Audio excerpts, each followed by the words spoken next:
Hello, I'm Tony Svejcar with the Agricultural Research Service and the Eastern Oregon Ag Research Center, and I'm here to present an Eastern Oregon Ag Minute.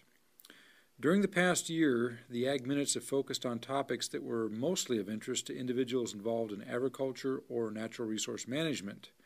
This week, I want to spend some time talking about the ways that agricultural research impacts all of society. A major portion of agricultural research is devoted to improving the health and quality of life of all Americans. Let me use the Agricultural Research Service as an example. About 25% of the ARS budget is devoted to human nutrition research. Here are some examples of recent research findings. Bone density in elderly is improved with increased protein intake. Compounds in almond skins, chocolate, elderberry, and oats tend to reduce the chance of plaque formation in arteries.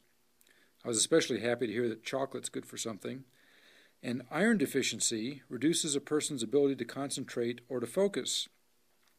This last one's important on a worldwide basis because globally, iron-deficient anemia is the most prevalent nutritional deficiency for women of childbearing age.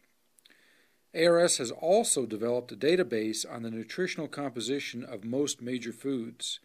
This is a major asset for nutritionists or really anybody else that's interested. During the next several days, I'll talk about some of the benefits of ag research that we all see in the grocery store. Many of us are old enough to remember when fresh fruit was available on a seasonal basis.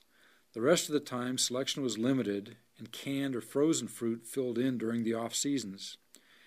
The change has been gradual, but does anybody really think about when it's time to buy apples anymore?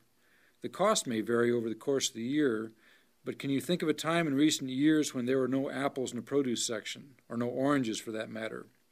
A number of factors account for the increased availability and quality of year-round fresh fruit. First, there are many more varieties, and the growing ranges have increased. Second, storage and ripening characteristics are much better understood. And third, transportation is improved, and thus fruit can be shipped in from great distances.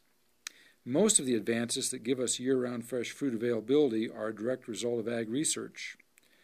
It might be worth thinking about ag research next time you bite into that apple. This week I've been talking about some of the consumer benefits of ag research.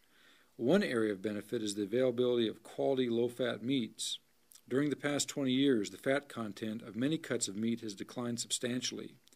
The availability of lean cuts of beef is a result of both genetic and animal nutrition research.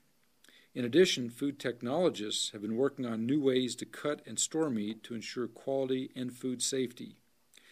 If you eat catfish fillets, you can thank the Agricultural Research Service scientists in the South for helping to bring that product to the stores. Not that many years ago, catfish was primarily available in the South.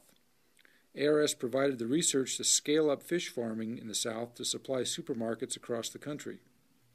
A good deal of ag research effort is directed to finding new ways to use crops. That includes many of the clothes that we wear.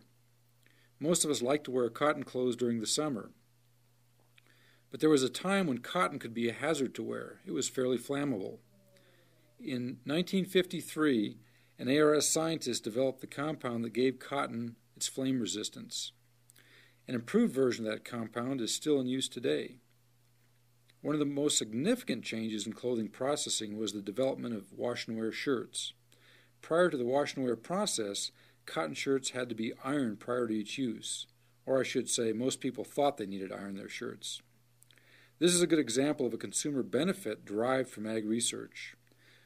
I've spent this week talking about some of the benefits of ag research to society in general, and I saved one of the best examples for last.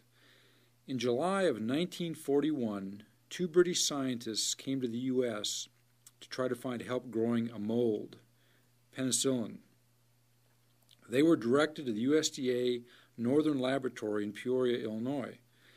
The scientist they work with, Andrew Moyer, was an expert in the nutrition of molds.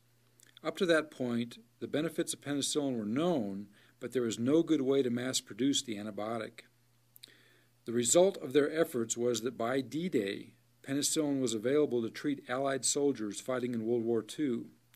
Those of you who follow military history know the dramatic impact penicillin had on survival of wounded troops. And of course, there are many benefits to human and animal health after the war. Dr. Moyer was the first government researcher to be named to the National Inventors Hall of Fame. I'm Tony Svejcar. Thanks for listening.